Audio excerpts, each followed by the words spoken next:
Are you ready? Agility from the champion. Oh, deep six! That could be it. Delivers this deep six.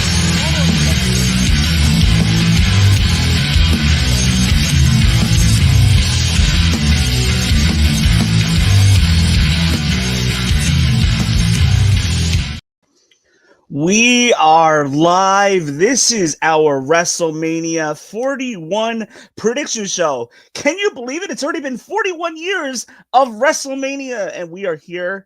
We have arrived. It's WrestleMania weekend, and I cannot wait. Thank you guys so much for hopping on, and for those of you guys that are watching, please give us a like, give us a share, let everybody know that we are predicting and maybe spoiling WrestleMania for you. But anyhow, I am joined today by Joe C. He is the encyclopedia of our Aftermath Pro Wrestling Podcast team. And Joe Aguila, how you guys doing? Welcome back. What's up, Wayne? What's going on, everybody? You guys are a part of history. This is the first time this year we are live.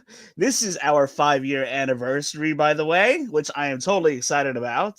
This is our first time back in many months. No better time to be back than WrestleMania weekend. I can't wait. I almost wish I could be there. I'm really, but whatever. I'm ready for Mania, guys. How about you guys? I cannot wait. I am excited. I think Mania this year is going to be unlike anything else we've seen before, because I think it's going to be complete chaos.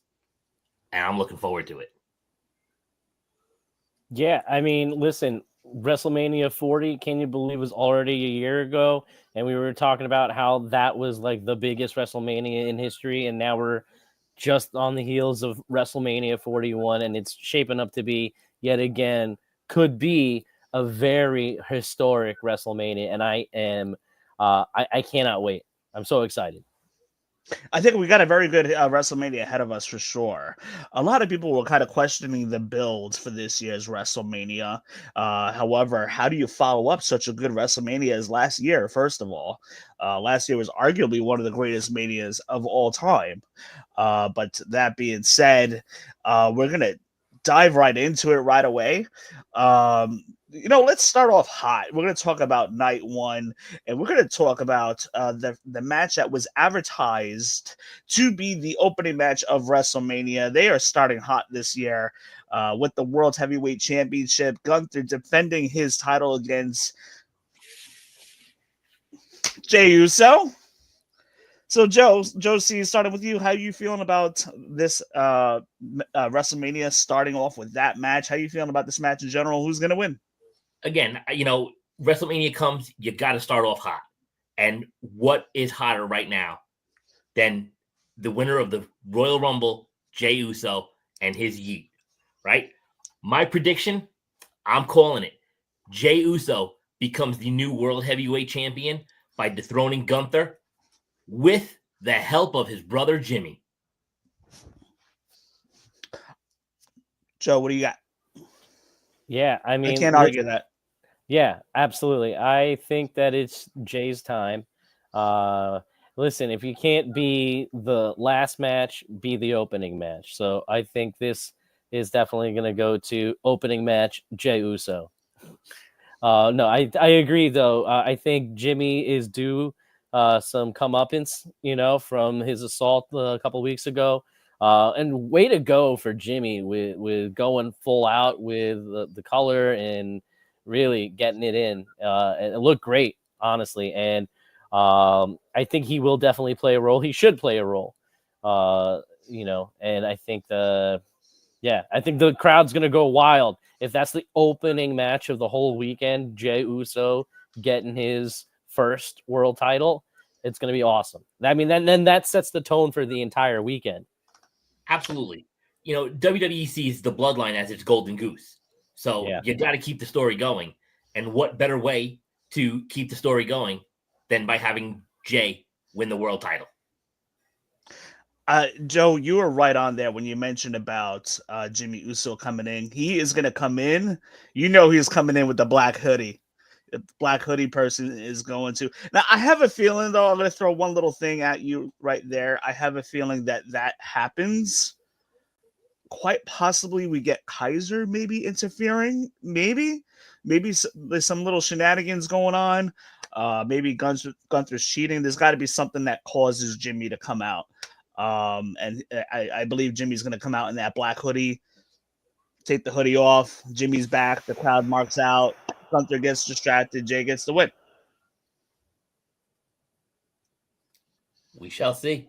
I think that was a pretty good prediction there. Just imagine 60,000 people yeeting. That is going to be absolutely nuts. I honestly think that they definitely needed that assault on Jimmy for the build, because I think that the build was a little lackluster. It was a little stale up until that point, and then it's just like, all right, cool. And then of course you really do need the moment. Like we're looking at it week to week, but when we take a step back, after a year, after how long, and we could see the story arc that Jay has gone through from winning Royal Rumble to this point, like he definitely needed those moments of doubt, and then finally having that motivation to go full out, just full on main event Jey Uso, without the doubt, without anything. He needed that story arc to get to this point. It may have been stale on the uprise, but that assault on Jimmy was that turning point that Jay needed to really build this story to where it's at now. It definitely added a little bit something to the feud for sure. From No One Is Live, I think Jay will win, but they need to make Gunther look strong for the future. 100%. Oh, absolutely, and they'll figure out a way to do that, which is why I believe we're going to have some shenanigans. So it'll be a little justifiable. I think that you're looking at WWE sees Gunther as their workhorse, right? He's a throwback to old school pro wrestlers, right? So the attack on Jimmy was something that WWE needed so that the fans could get more invested in Gunther and getting him to lose this match, right? The fans needed a reason to really rally behind Jey Uso. That attack on Jimmy was it, right? That's going to push people to cheer for Jimmy, to want to see Gunther lose the world title. I think after this, we may see Gunther take a break for a month or so. I think he comes back and he goes after the undisputed title. That seems like the next progression for him. Yeah, for sure. You got the draft to kind of navigate through that too as well, which we're assuming that there's a draft coming up. But this is a feud that's kind of heated up in most recent weeks and has gotten a lot of attention from streamers, from the wrestling fans, and based on what's happened over the past couple of weeks, this feud right here, which started off kind of a little cold for me, really heated up in a hurry. And I'm talking about Tiffany Stratton versus Charlotte. Tiffany Stratton defending against Charlotte. And boy, let's dive right in. Like the past couple months, we saw Charlotte getting a lot of one-ups on Tiffany. We saw that Tiffany Charlotte brawl a couple weeks ago, which was good, and Tiffany kind of finally got her one up on Charlotte there. Charlotte kind of owned Tiffany in the promo about 3-4 weeks ago. And then the most talked about promo that took place on SmackDown 2 weeks ago in Chicago. Boy, did Chicago eat Charlotte Flair alive. She could not even get a word out. And then Tiffany just murdered Charlotte there. I need to know what you guys think about this feud, because based on that stuff, that kind of made me excited to watch. Charlotte's just acted like the ultimate, let's just say, the definition of a female dog. And I have not liked her persona one bit. And I cannot wait to see Tiffany give her a slap right across the face and just beat the daylights out of her. But Joe, your thoughts on the Tiffany Charlotte feud? Look, I've always been a Charlotte fan, but since her return, something is not clicking. I don't feel connected to her anymore. I don't know what it is. Can't describe it. But I love Tiffany Stratton. it is officially Tiffy time. I have a feeling that we're going to see Charlotte dominate this match. Somehow, at some point, we're going to hear Becky Lynch's music. Becky's going to walk out onto the stage, distract Charlotte. She's going to take her eye off of Tiffany Stratton. We're going to get that prettiest moonsault ever. 1, 2, 3. Tiffy retains. Okay, that's a prediction I didn't even think of. Joe, what do That's you bold. think? I don't know about the Becky. That'd be awesome. I didn't have. Is I that don't the have hot that. take, Joe? For that match, that's my hot take on that match. Okay. My take on that's not as hot, I don't think. I think that it's going to be a straight up wrestling match, and it's going to be style for style, matching, move for move. I anticipate a lot of reversals, a lot of maybe mimicking each other's moves and stuff. You're seeing a lot of that already with just how they're dressing sometimes, and they play into it in the storyline of being compared to each other all the time. And so I think we're going to see a lot of that. I think it's going to be reminiscent more of Chris Jericho versus Shawn Michaels from WrestleMania 19, and having there be that kind of back and forth, kind of like, the old school versus new school type style of match. And but I don't know if it's going to deliver as well. However, and I'm only saying that just because, as you're saying, Joe, like we're seeing it too. The fans are not behind Charlotte the way that the writers want them to be, and it sucks because you see her come back and win the Rumble, and you would think that would provide some momentum, but like as you saw in Chicago, that the momentum is just completely halted when the crowd just boos you, which is also a good thing if you're going to generate some heat, which is why that one segment where Tiffany Stratton and Charlotte Flair seem to go off script, people are considering if that was off script or is it a work? I don't know. It got people talking about it, at least this storyline, in a way that they weren't before. And that's exactly when I started tuning in and taking it a little bit more seriously, taking those personal jabs. It's not the first time we've seen Charlotte Flair take a personal jab where we thought it was a little too low, taking it back to when Paige mentioned the passing of her younger brother. And I think, that feud and that storyline also needed some of that heat. And so whether if it was off script or not, it did great for their storyline, and it brought a lot more attention to what's going on.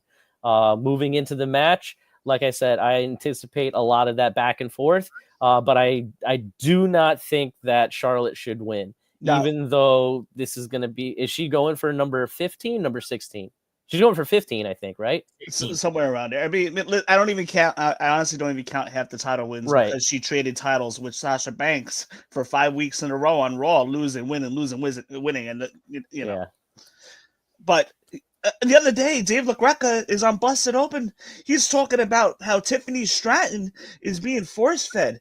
Is he kidding me right now? I mean, you have Charlotte, who's been gone for almost a whole year, automatically inserted, bypassing all the other WWE lady superstars that had busted their butt the whole entire year. She basically cut the line because of booking, wins the Rumble at number 27, and then automatically gets a title shot right away.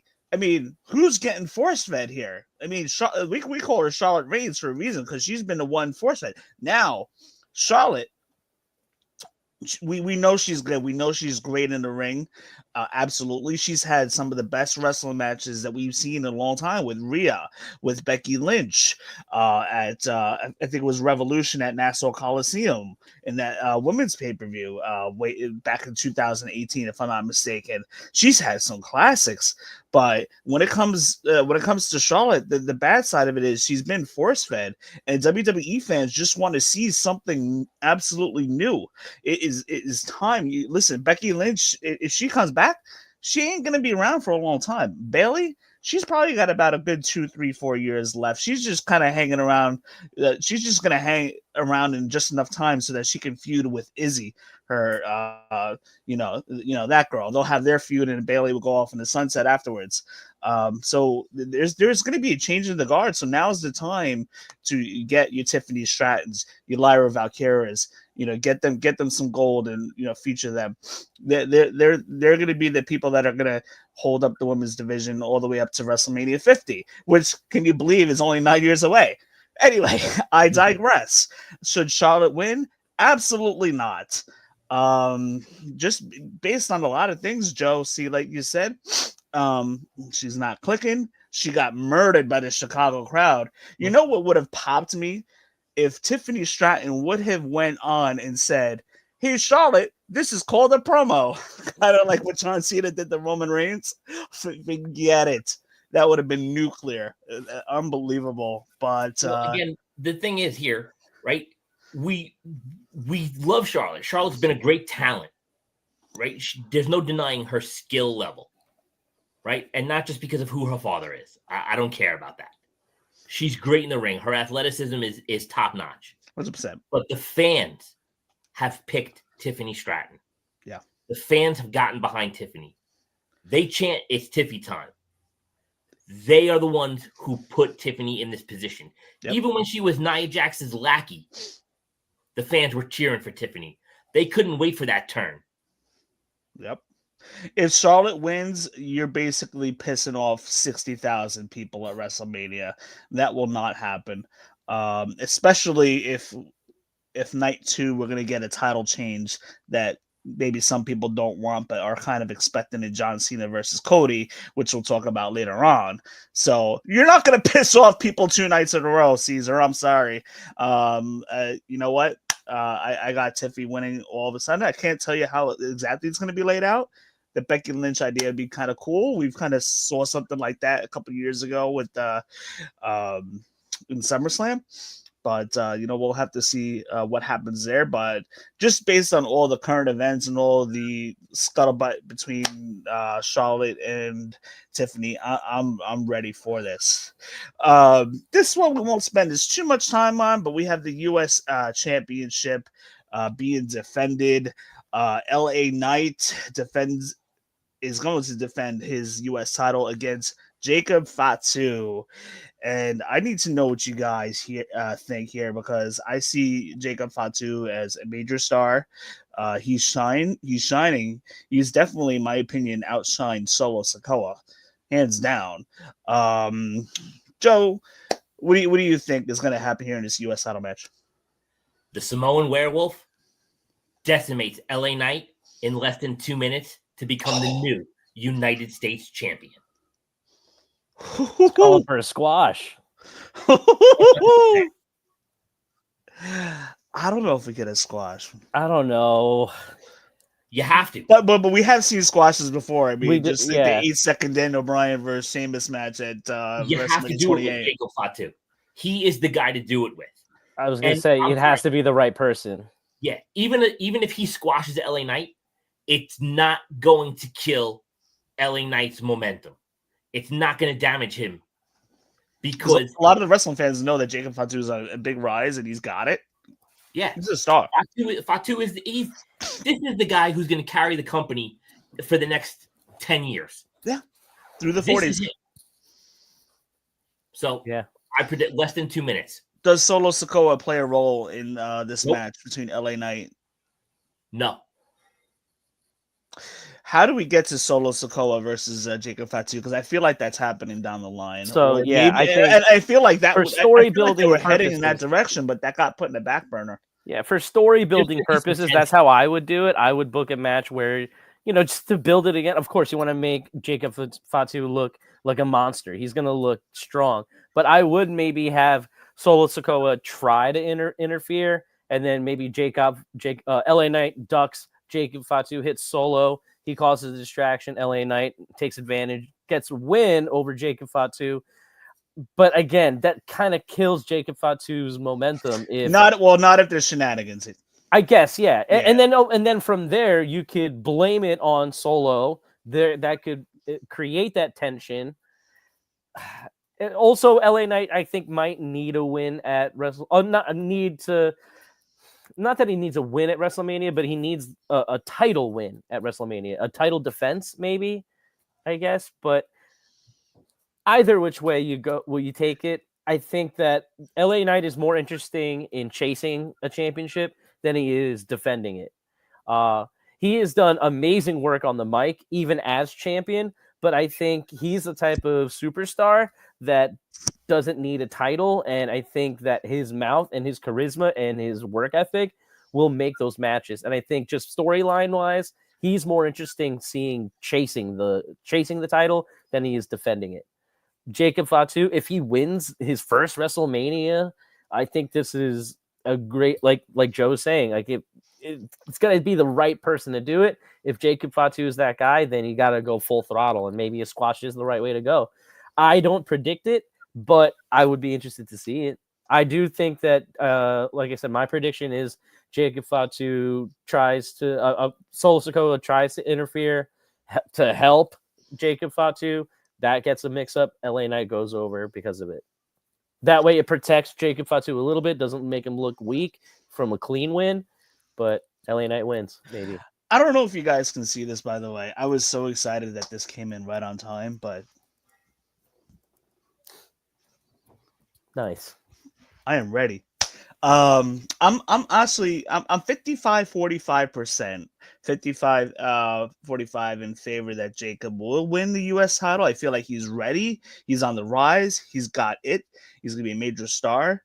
But then the 45% of me is saying that LA Knights could very well possibly win, and if that happens, it would be because of Solo Sikoa. Because Solo Sikoa, as of now, has nothing going on unless he's going to be the last minute addition opponent to Randy Orton, which we'll get to in a moment.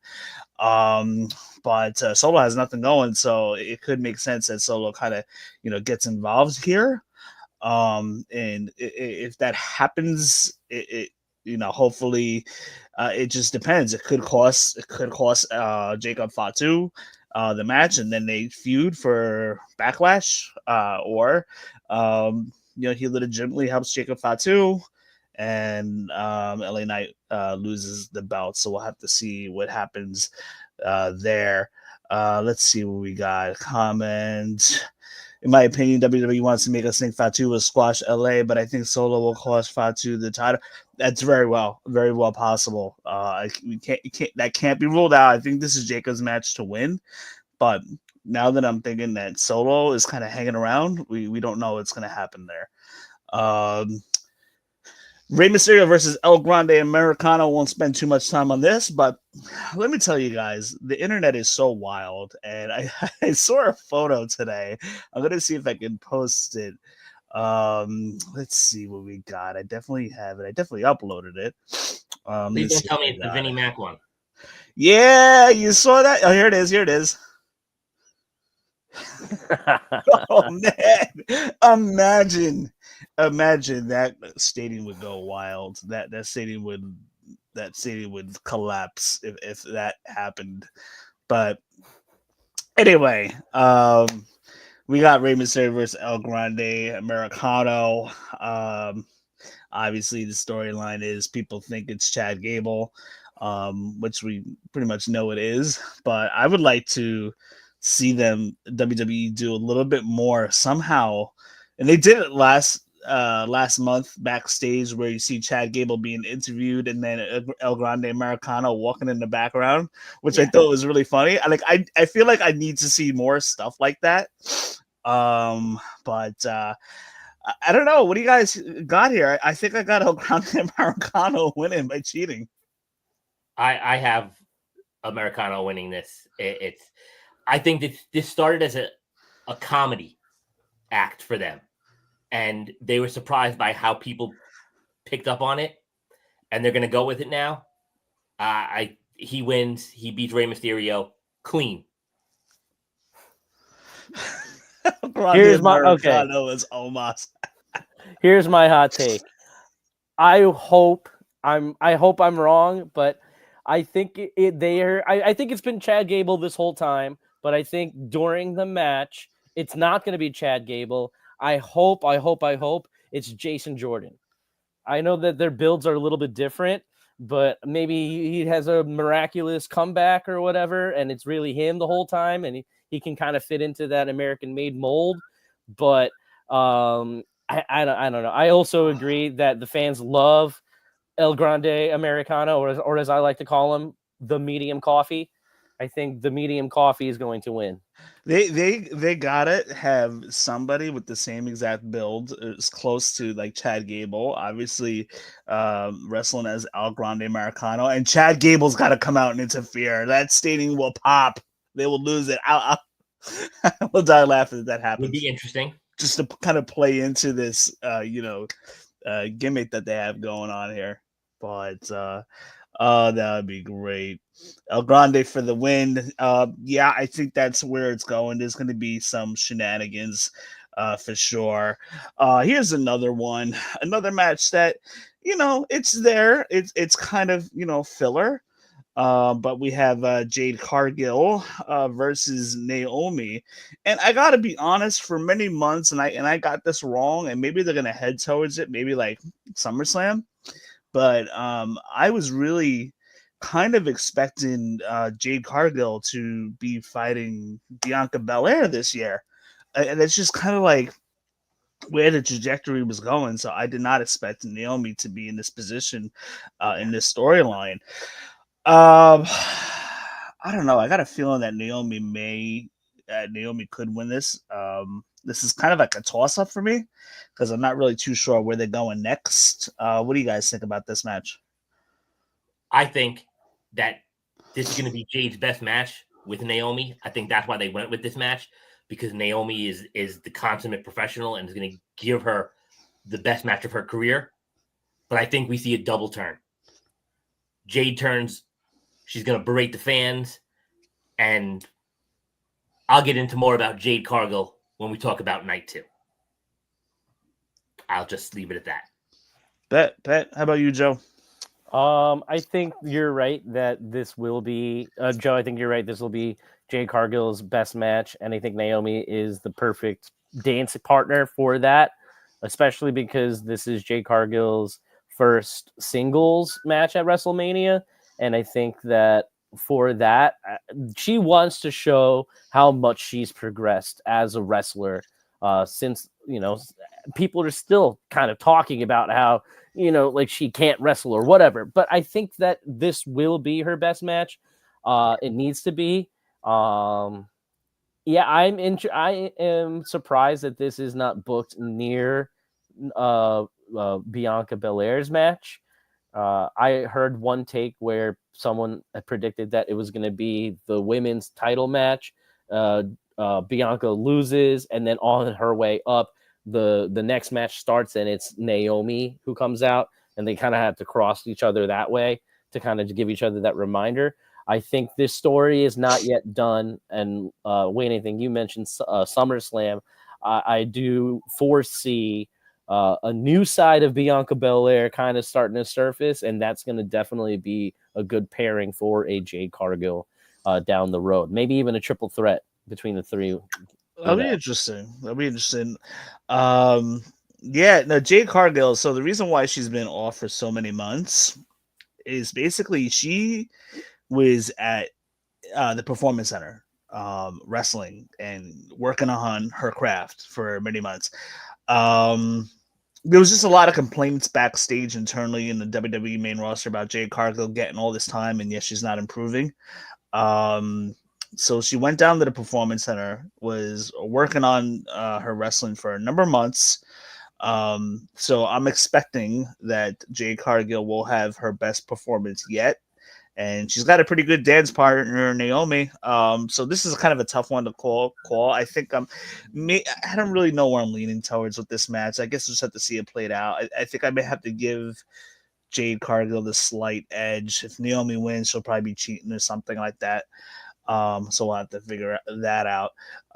We have the tag team title match of War Raiders versus the New Day. I have New Day winning here because you just can't bet against New Day, to be honest, with the way that they've been poised and positioned and kind of like rebranded in a way. I think momentum's kind of a little bit on New Day's side. And again, you just can never really bet against that team. Every time I do, I'm always wrong. So I'm going to have to go with New Day here, winning the titles from War Raiders. Joe, what do you think? War Raiders. Okay. That's it. They're winning. They're not. New Day is not getting the belts here. What do you think, Joe? You know what? The Raw tag team division, I think, is subpar compared to the SmackDown tag team division. Having said that, the War Raiders have done a stellar job at holding the titles and defending the titles. Ever since their rebranding, going back to War Raiders, even with just like the jeans and the biker leather or whatever, like it's a really cool look. And I think it totally matches their persona. And I think they're doing a great job. And they had a really great match with the Creed brothers not too long ago. Not to say they haven't had good matches. I just think overall the division over at SmackDown has gotten really interesting. I think it's a War Raiders, though. I'm unfortunately uninterested in the storyline between the New Day and War Raiders. I think the War Raiders should take it. But, like you said, it's New Day. And how many more WrestleManias are we going to have with the New Day? This is, I think, first WrestleMania with heel New Day. So, I mean, that could be something cool. So yeah, we had a comment. What do you think about SmackDown's titles not in WrestleMania? It's criminal that the Raw titles is in. Yes, no, I agree. I think there's been a little bit more emphasis on the SmackDown titles, a little bit better on that show than on Raw. But I do believe the SmackDown tag titles are being defended tomorrow night, if I'm not mistaken. They are on WrestleMania SmackDown. So I that comment, I agree 100% because it should be the SmackDown tag titles on WrestleMania and not the Raw tag title match. Yeah, I just feel like there's been a proper emphasis on SmackDown titles than on the Raw brand. I mean, it's gonna be a good match regardless. Yeah, don't get me wrong. I love the War Raiders. I'm a huge War Raiders fan, but the Street Profits, they've been waiting for this opportunity. They deserve this opportunity to shine on at WrestleMania, and they're getting screwed out of it. Yeah, they are gonna make every moment count tomorrow night, and as well as they should. But I agree that they deserve to be in the WrestleMania picture. I would have loved to see a proper SmackDown TLC match, a whole bunch of them in there, and like that would have been a really good tag team title match for the WrestleMania card. Yeah. But yeah, here we are. And the main event of night one, we are talking about Seth Rollins versus CM Punk versus Roman Reigns. For a little while, I wasn't really too invested in this because there really has not seemed to have been anything on the line. It just kind of feels weird how Roman is not in a title match this year. I don't know. But now we have the dynamic of Paul Heyman involved with CM Punk inserting his favor, which was revealed just 2 weeks ago that the favor is for Paul Heyman to be in CM Punk's corner, which has caused a lot of dissension that we've seen, and most recently even on Raw, with Roman attacking Punk and then Seth attacking Roman Reigns from behind. So I'm a little bit more invested into this because the potential results of this match could even have an effect on night 2, which we'll get to a little bit later. But Joe, I'm gonna let you start. I mean, I have so many theories that could happen, which would tie into night 2 as well. Between this, I have Seth Rollins winning. I have Paul Heyman turning on Punk and Roman. Could be wrong, but it looks like that's a possibility. But then again, it might not happen because now everybody's predicting it. But Joe, what do you think? I have CM Punk winning, and I have CM Punk winning by pinning Roman Reigns. And I'll tell you why, right? WWE loves full circle moments. So this is going to go back to their 2013 feud that they had. Was short-lived, but it's going to go back to it, right? Rollins, great, but he's kind of lost in the mix in this match. Love the guy, but it's just something's not working with him right now, right? Punk's going to win clean. It's controversial because Roman hasn't been pinned clean in over 3 years, right? Because he wasn't pinned clean at Mania last year. It wasn't a clean. That wasn't a clean finish. Yeah, it was bloodline rules, so it gave them the ability to have all the interference that they did. But there's not going to be interference. It's going to be those three guys. Punk's going to win clean. He's going to pin Roman. Punk gets his flowers, and we move forward. Joe? I'm still up in the air with this one. I mean, Joe, you make it sound like it should be Punk, and I think Punk deserves it. I think how many other opportunities is he going to have at fulfilling his really publicly displayed dream, So to get this close to exactly what you want, only to not to fall just short of it. Well, he's getting his dream. His dream was to be in the main event. Just to be in the main event, I guess. Just to be there. I guess that's okay. And again, that plays into Roman Reigns, him laughing at him during his emotional moment during the contract signing. He's like, all right, awesome. We've done this so many times. You get your dream. All right, awesome. Good job. It makes it almost seem like Punk should be the winner. But I am starting to see, like Wayne, you're saying, a lot more people are vocal about the possibility of Seth Rollins becoming Paul Heyman's new guy, and being Seth needs something to do. Yeah. He needs like a refresh or something, because like Joe said, like something's not really, clicking, but like I feel like Seth needs something.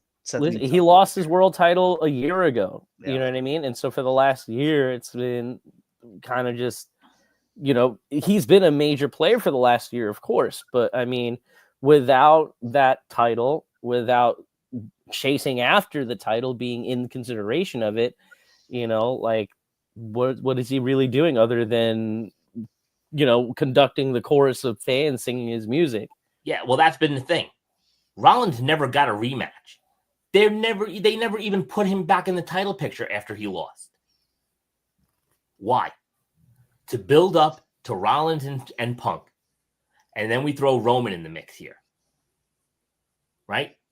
Love Rollins, great talent. Roman is the man, right? We all know that. He's been WWE's guy for the last however many years. Right? Which is why they protected him.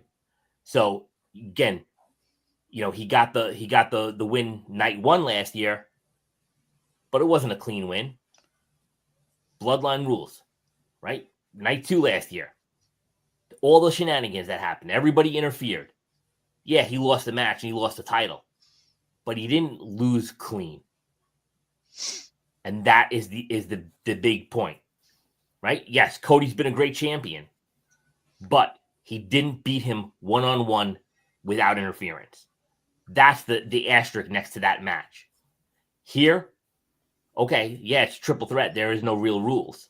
But we're not going to get outside interference. It's going to be those three guys. Punk's going to pin him clean in the middle of the ring. Punk fulfills his destiny. He dethrones the tribal chief. You got a whole nother year of stories built in. Let's go for it.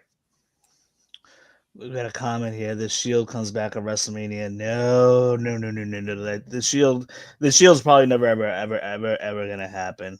John Caesar, the Shield is dead. Let it go, buddy. Yeah, it's dead. It's never coming back.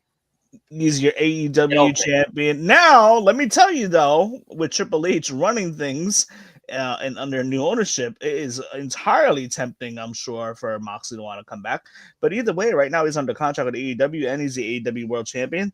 He ain't going nowhere right now. No, he's too far deep into his whole thing there with AEW. But it's pretty funny how the Shield, even 12 years later from when they debuted, they're basically running the wrestling world, though. Even though you're not going to see them all on one camera anymore, they're running the wrestling world here. You really think about it. I'm over it. Did you notice Seth Rollins? I'm going to call him I call it a costume from last Monday. It was totally a callback to The Shield. The combat leather. Or the combat. I noticed that a lot of people were saying that. Yeah. We are moving on to night 2. I have to say, like, night 2 is a very good card, but I feel like the night 1 overall card is a little bit better than night 2 here. The best part of the night 2 card is indeed going to be the main event, which we'll get to in a little while with Cena versus Cody. But we have the Women's Championship, which in my opinion, they're probably going to start night 2 off with Io Sky versus Rhea Ripley versus Bianca Belair, which has been kind of like a little bit of an interesting storyline with the twists and turns of Rhea Ripley dropping the belt. That totally surprised the heck out of me. I guess this is coming together like kind of like at the last minute here. Originally I was really, me personally, if I was booking 41, I would have. I've been talking about it for months that Bianca would probably be going against Rhea Ripley because they kind of planted that seed a long time ago, and they really haven't gotten to that one-on-one WrestleMania match that I thought they were going to plant. That they were planting the seeds for. And so I thought they were going to go one of two ways: Bianca Belair, Bianca or Jade, or Bianca versus Rhea Ripley. But we're getting that, but now we have Io Sky in the mix. So I think we're going to get a very good match here. Joe, I want to ask you, how do you feel about the dynamic of this triple threat match this year with the women's title? I like the build. I was impressed with the way they built this matchup. With Io kind of being the afterthought and her inserting herself and making this dominant presence. I have Io winning this match and retaining the title. And I'll tell you why. And I mentioned it earlier when we talked about Jade and Naomi. I told you earlier, Jade does a double turn. She becomes heel, turns Naomi back to a face. She interferes in this match. She takes Bianca Belair out, building towards SummerSlam or whatever event you want to go to with that next. That allows Io to pin Rhea Ripley to retain the women's world title. Sounds pretty good to me. Joe, what do you think? That does sound good. I also have Io winning, and I like that you mentioned that Io is like the afterthought because, like, obviously the attention for the last year, 2 years, pretty much has been all on Rhea Ripley, and I think that for Rhea to drop the belt relatively close to Mania, I think Io needed that for that extra bit of legitimacy going into the match. Not to say that she hasn't had her own legacy, I believe she is the first one to hold both the women's and the world title, the WWE Women's Championship and the World Championship, I think. And so good for her. But I do have her winning. And I do agree with you that I think that Bianca Belair is going to somehow find herself way too preoccupied with whatever's going on with Jade Cargill and Naomi, that's going to cause the issue that's going to prevent her from getting that next title. And again, I don't think Rhea Ripley needs the win this WrestleMania. She's been a WrestleMania star for many years now, so she's no stranger to the spotlight at WrestleMania. I think Io needs this one. We had a comment here, which was I kind of find pretty interesting. I think Bianca winning because of the streak WWE probably want to keep on Bianca. Uh, that's actually a pretty interesting point. I don't know if the a streak per se is really in the back of these bookers' minds. Maybe they don't even. I would imagine by now they realize that she probably does have a little bit of a streak going, but I really don't think that's the emphasis. You got to remember, as good as Bianca is, she is 38 years old. So, how much of a streak can you really, establish with her over the next couple of years? It's not going to be an Undertaker length strike type of streak by no means. Could they book her for the next 4 or 5 years to win every WrestleMania, and then she goes out 10-0 undefeated, only undefeated at a person at WrestleMania? Maybe. I don't know. Rob Van Dam is undefeated at WrestleMania. He never lost a Mania. He only did like 4 Manias. Michael Cole is undefeated at WrestleMania. We're not going to count Michael Cole because he's not a wrestler. Oh boy. So I don't, like I said, I don't think the Bianca Belair is really worried about that. I don't think that's really on their minds at the forefront of this booking. I guess it's just one of those things that's kind of happened. But could Bianca turn heel? Yeah. Maybe we have seen some like heelish tendencies. So we'll have to see how they book that. I kind of like Joe's idea a little better with Jade turning heel and doing a double turn with Jade and Naomi. But yeah, I suppose there's a couple ways that they can go here. But we'll have to see. Women's tag title match is something I really don't want to spend a whole lot of time on. I have this is just kind of like I feel like this is a match that's just kind of thrown together at the last minute. Over the last couple of weeks to just for the sole purpose of getting Liv and Raquel on the card, and rightfully so. Liv has been doing some really good work over the past year, one of the best female workers. And good for Lyra, her first Mania, her first year in WWE, and she's on her first Mania card. I love Lyra, in my opinion, one of the best in-ring workers on the main roster right now. But she's got that Intercontinental title, and I feel like Bayley, they kind of slapped her in, just to get her a spot here. So I don't really like makeshift tag teams like this, especially if you're already a singles title holder. Like, you should have an IC women's title match, and then but I hate that. I have Liv and Raquel winning for sure. Joe, what do you think? I absolutely hate this match. This should have been Liv and Raquel versus Alexa and Nikki. That's what this match should have been. I don't know why they didn't go with that, but what I have a feeling is going to happen, Lyra and Bayley are going to win, and Bayley's going to throw her belt in the trash and walk off. That'd be crazy. It's going to build towards Lyra and Bayley getting that Intercontinental title at some point down the road, and it's going to give WWE a chance to rebuild their women's tag division. Yeah, because we know Saturday morning, right, on the pre-show for Stand and Deliver, you're going to have a number one contenders match for the women's tag titles down in NXT. Interesting. Yeah, I think, I would have loved Alexa and Nikki on the WrestleMania card. And a great way to do it would have been to do like a Liv and Raquel gauntlet match for the tag titles. They go through everyone, and they can at that point, they can literally say, we have beaten everyone. There's no one else we can possibly beat. And then boom, Wyatt 6 come out.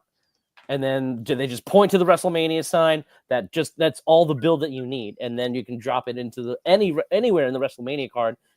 People go wild. But unfortunately, we're here.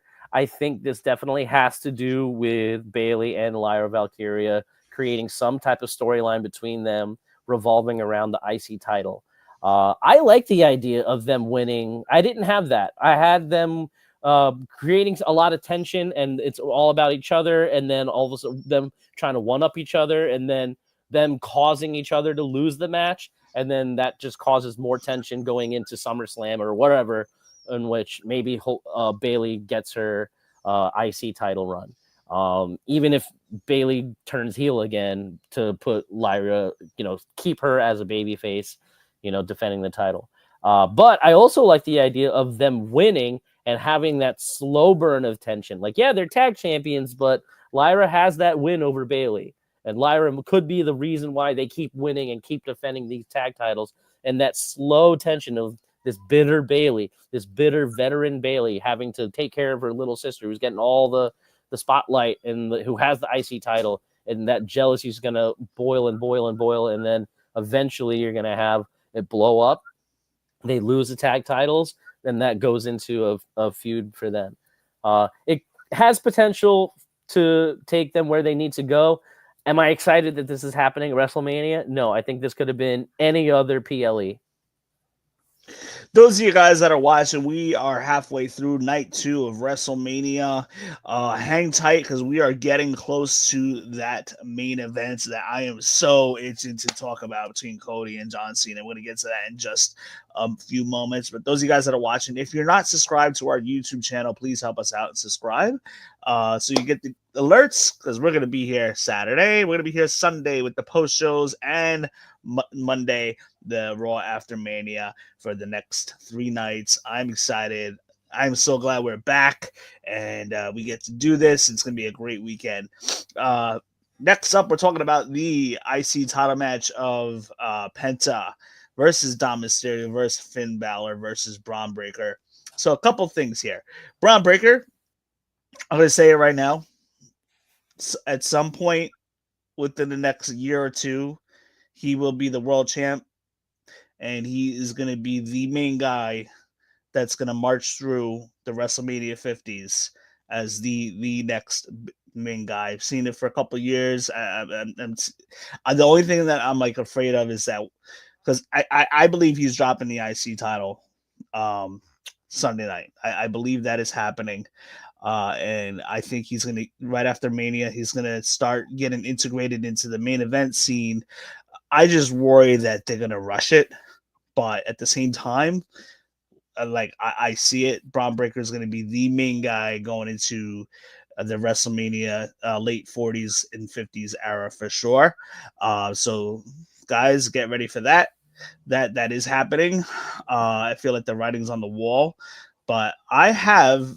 Penta has been great. The guy's got momentum. The fans love him. This is kind of a little bit of a tough one because you can kind of state a good case for each and every participant as to why that they should win.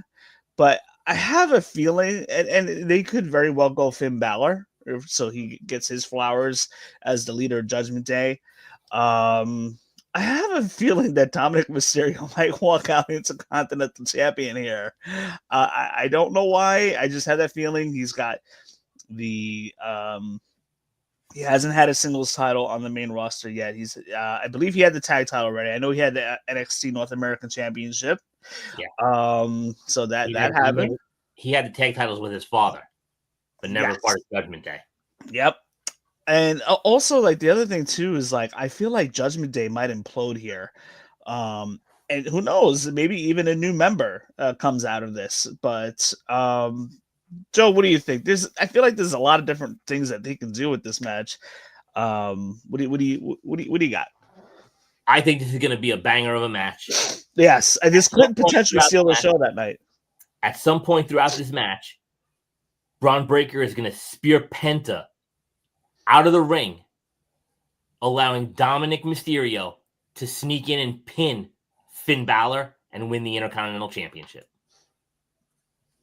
I could see that. You get that gets Braun Breaker and Penta out of the way, like a spear, like a barricade or something like that, because it is a 4-way. So this match is gonna be a little bit all over the place. But they're gonna be on the outside of the ring. They're gonna end up taking each other out. Finn's going to be down after some kind of, he gets speared or he gets hit with a Penta driver in the ring before Braun and Penta take each other out.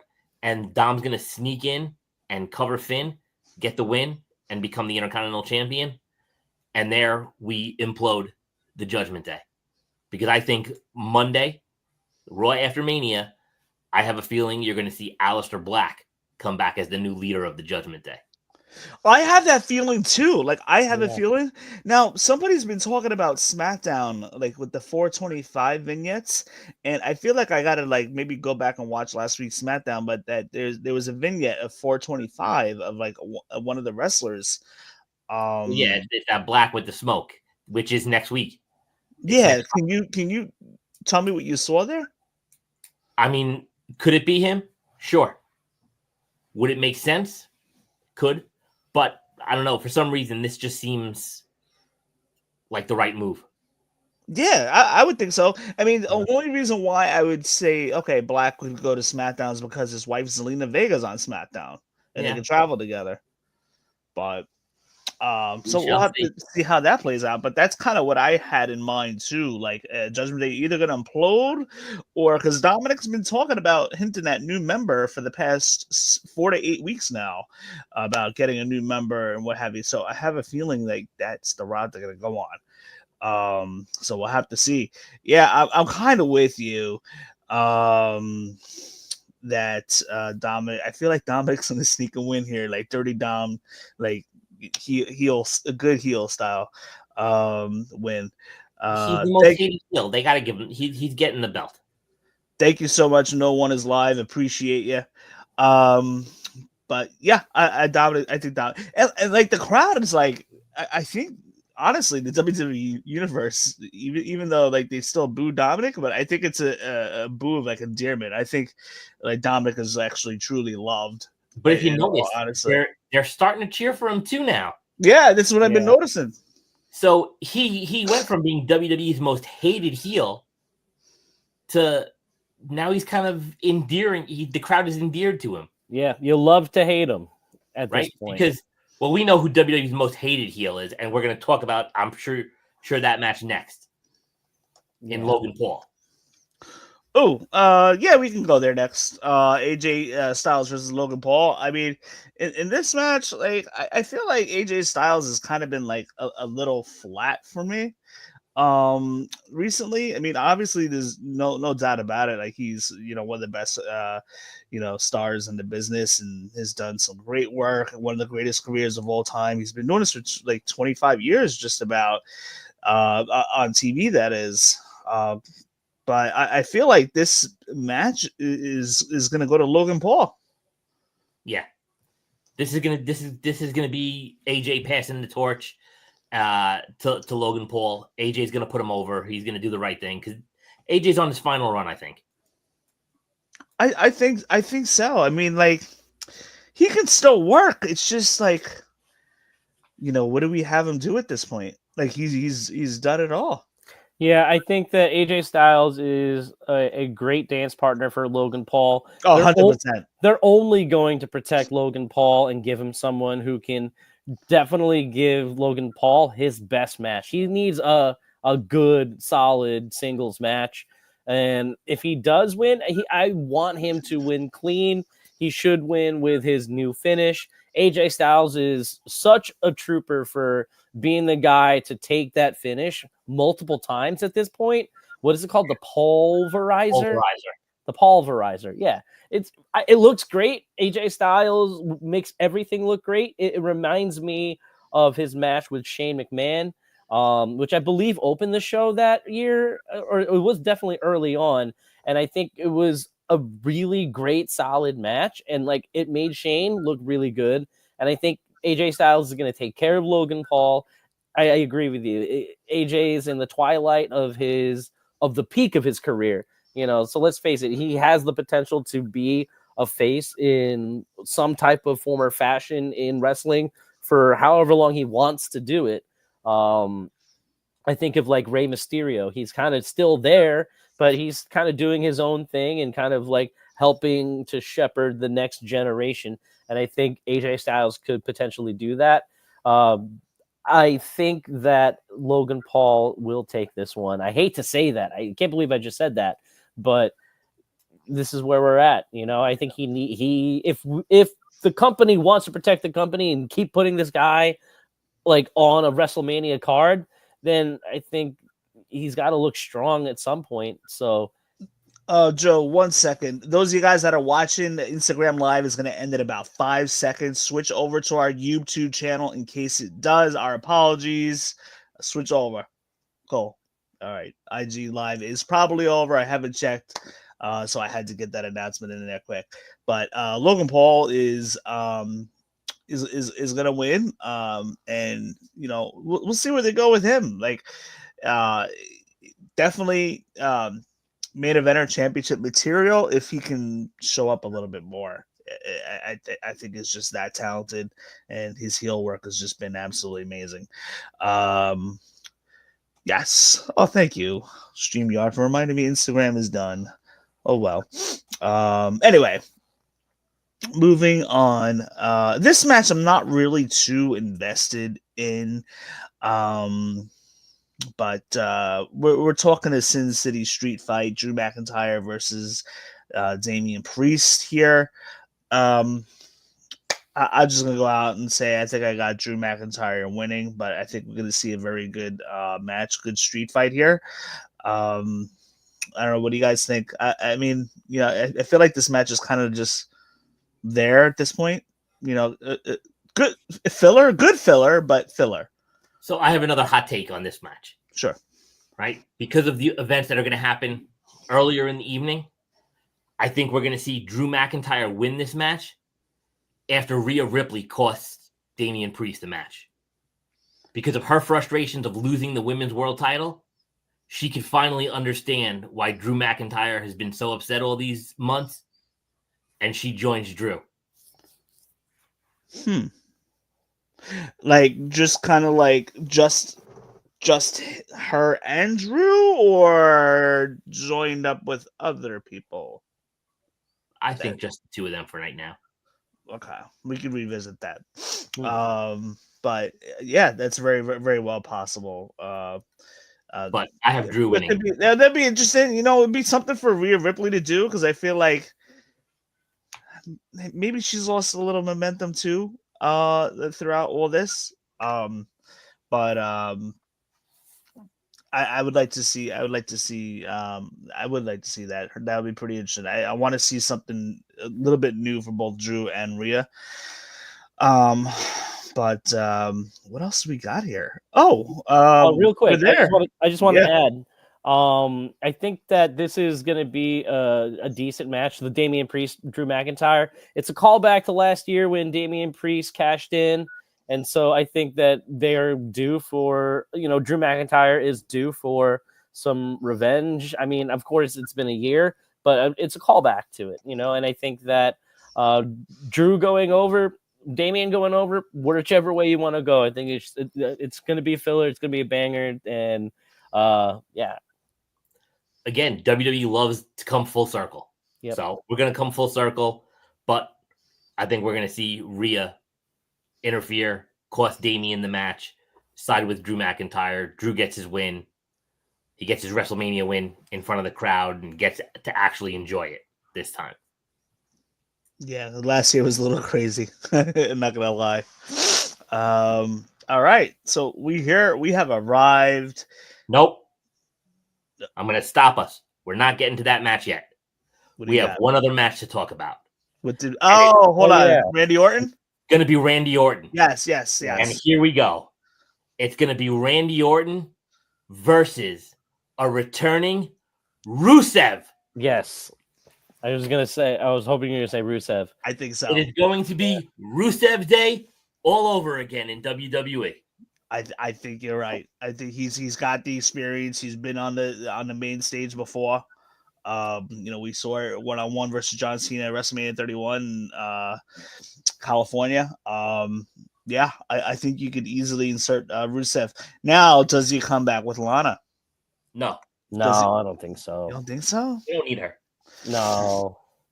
Let her. Or does he come back with Aiden English? Aiden English. There you go. Well, no, he's down. He's down in He's down in TNA. TNA. But hey, TNA and WWE are, The keeping it partnership, copacetic. yeah. Yeah. But yeah, I think we just get Rusev coming back. Now, whether they announce this tomorrow night on SmackDown or they let Randy, issue an open challenge and Rusev is the one who answers it, it's great because we all know WWE loves those nostalgic pops. So let's do that. Let's give it to this match. Let's give Rusev the win. Yeah, I mean, if he's returning, I think you gotta have him. You gotta have him win right away. Randy Orton will be shocked. He'll be unprepared. Randy Orton will feel dominated, and then they could always have a return match at Backlash if they want to do that. But you got to give Rusev that win. I think it's gonna be Rusev. I mean, I was kind of tossed between Rusev and or Aleister Black, maybe Solo Sikoa if they want to give Solo a match for something to do. But I think you gotta. I think it would be a good way to bring back because Rusev's obviously already signed. I'm pretty sure that's confirmed. So it would be a good spot to bring Rusev back in for sure. I think the only thing Solo's going to do at WrestleMania is hold Jacob's jock. So I'm done with Solo Sikoa. I'd rather see more of Tama Tonga than I would of Solo. I'm done with him. Yeah, Solo kind of lost a little bit of shine the last. And not that it's because he's done anything wrong per se. It's just that Jacob Fatu has totally outshined them. Solo lost all of his spotlight when they debuted Jacob. Yeah, what Solo. As soon as he lost to Roman. Yeah, he fulfilled his role. Solo did a good job with the role that they wrote for him, which was to be the strong guy. To be the foil for Roman when we can make Roman a babyface. Now that storyline is done, he has lost all dominance on SmackDown. No one takes him seriously, And so at this point, I think that for Solo Sikoa, his role is to, kind of be a thorn in Jacob Fatu's side. The fans love Jacob more than they love Solo, even though Jacob loves Solo. They just it's Jacob's time. Solo has a great career to fall back on. He's beaten John Cena clean. He's beaten former world champions clean. He is gonna be fine. Even but going back to really quick this Randy Orton thing, I would love it to be Rusev. I'm hoping that it is. I would also be interested to see Nick Aldis. Lace it up a little bit and get in there. Somebody commented Nick Aldis. Hey, no one is. You never know. You never know. They kind of hinted at that last week. It's definitely something that they can do that. I mean, I would say I think Rusev would be a good idea. Save Nick Aldis and Randy Orton for SummerSlam for a big event. Nick Aldis is only 38 years old. I know he can still work. It's just the role he's been given right now. Yeah, and he's doing a great job. Oh, he's doing an excellent job as a GM. I think he's a great for that role for sure. All right, so here we go. Talking WWE Championship. Cody Rhodes defending against John Cena. Cody Rhodes has been the championship for over 300. Been a champion for over 370 days now, probably closer to 380 right about now. Over a year, a good run. But there are so many scenarios that are swirling in my head of things that could possibly happen. I personally, I'm rooting for Cody to win. I want Cody to win this match.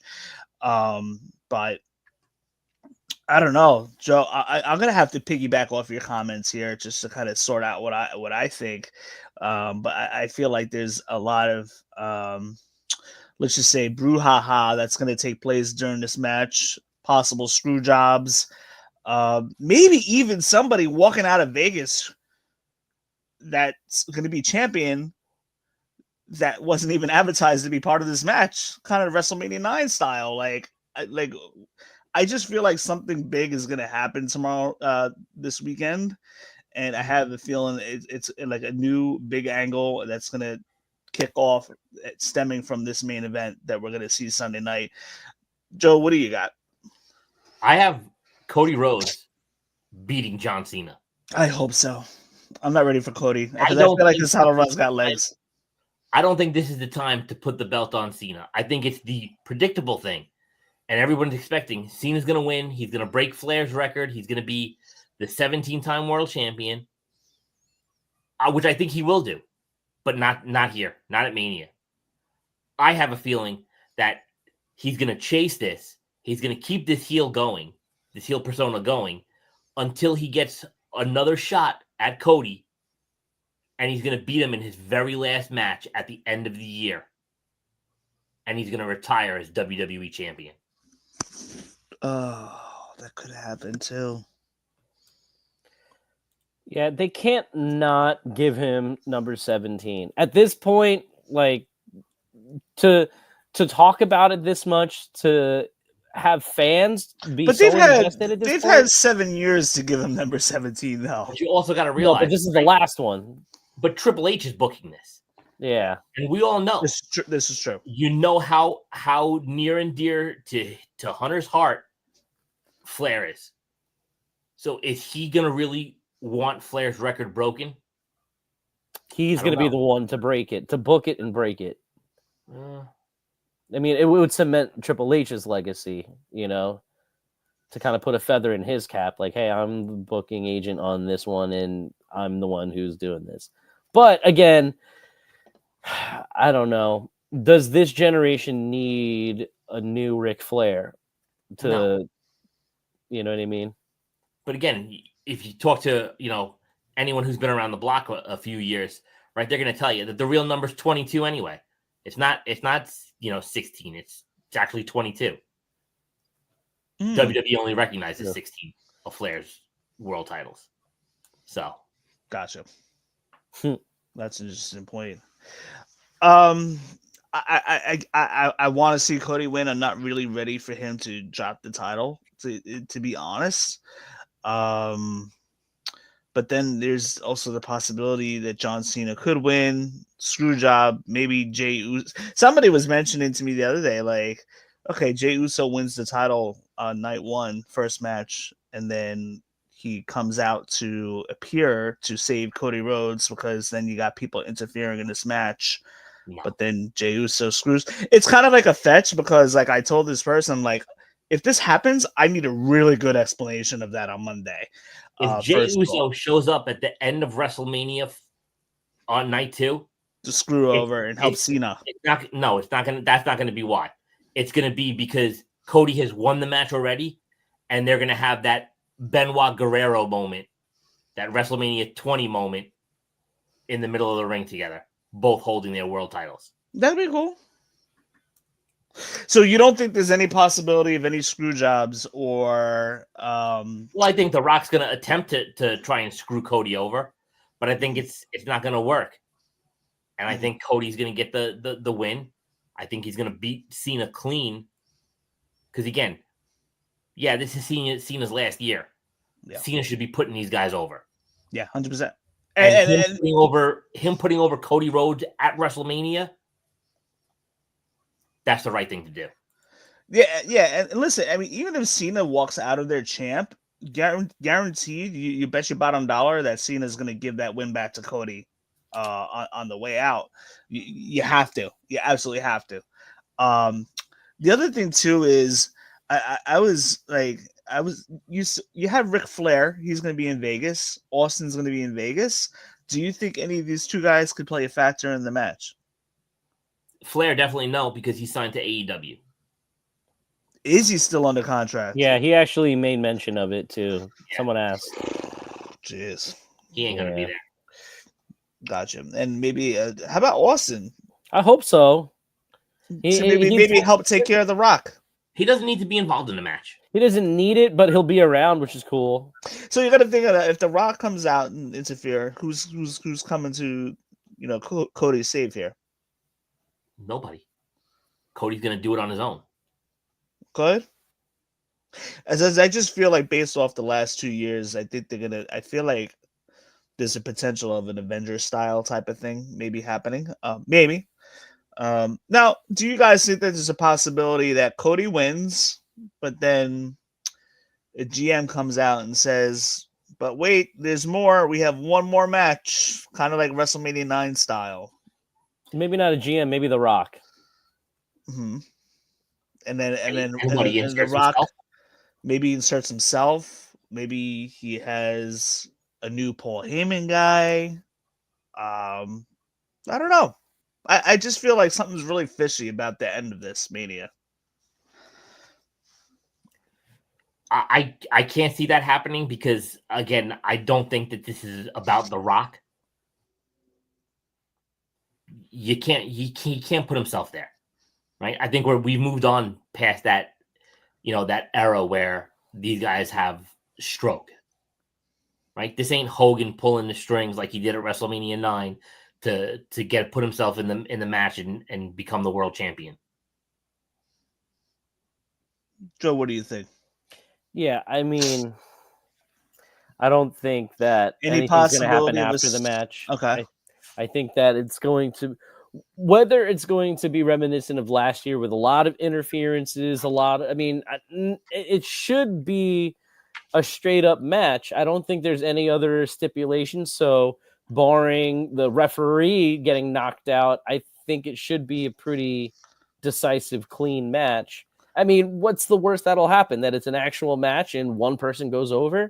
I don't know. My biggest hang up is whether or not John Cena gets number 17. I say yes, he should, but I don't know if it's this weekend. I think that the crowd's reactions so far have shown us that they love to boo Cena. And unfortunately, no matter how hard he tries in his promos, there's a moment where John Cena starts to go from those boos to now cheering. And it's just like, I think he's doing a great job with this new repackaged heel John Cena. He has reclaimed his music, his look. I'm not going to change anything of how I look or do anything. It's me. And so that's how he's going to go into WrestleMania as John Cena, the way that we've always seen him be John Cena.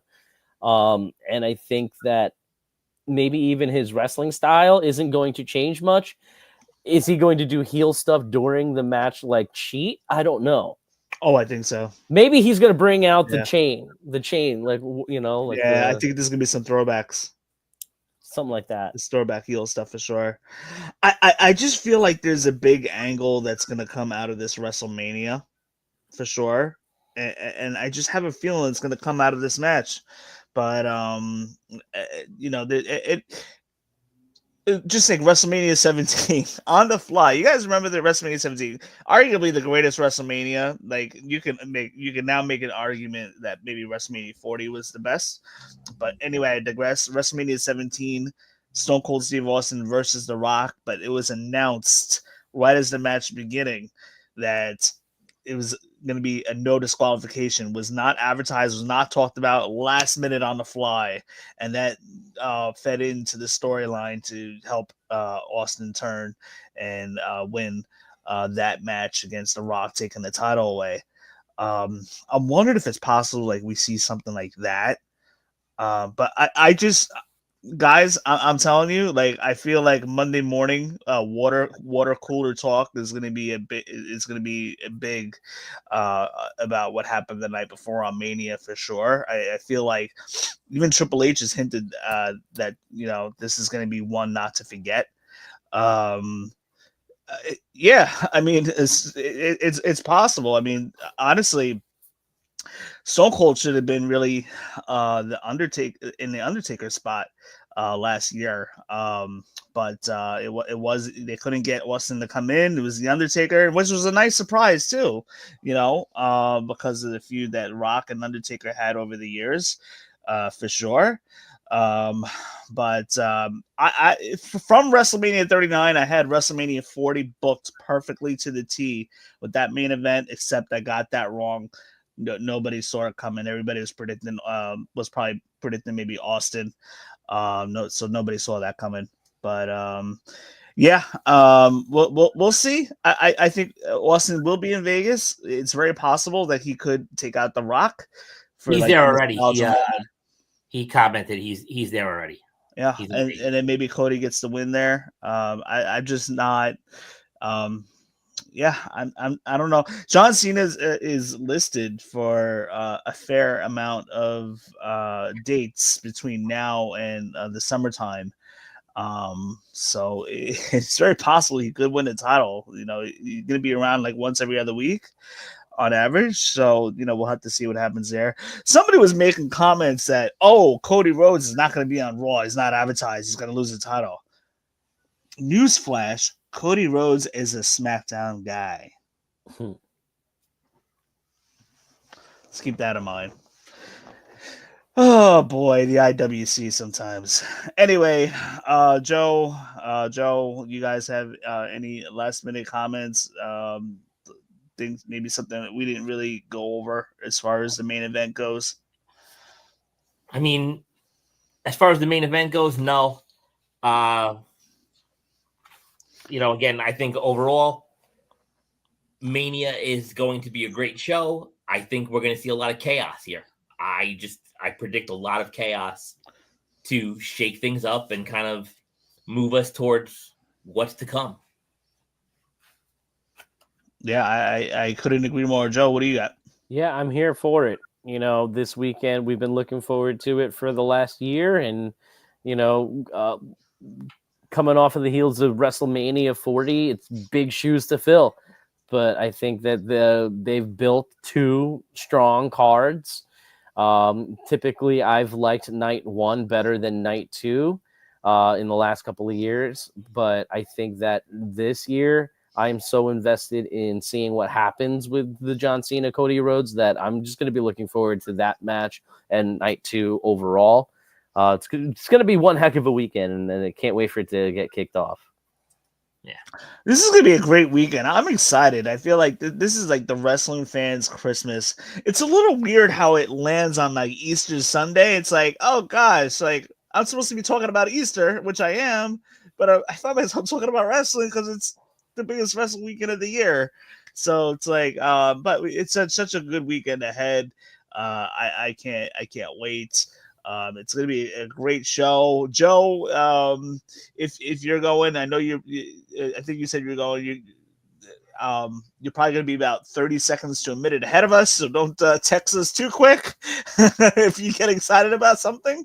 But I cannot wait. It's going to be a good show. I feel something like in my veins that something big is going to happen. And you know, we're going to be really shooting the breeze at night two for sure.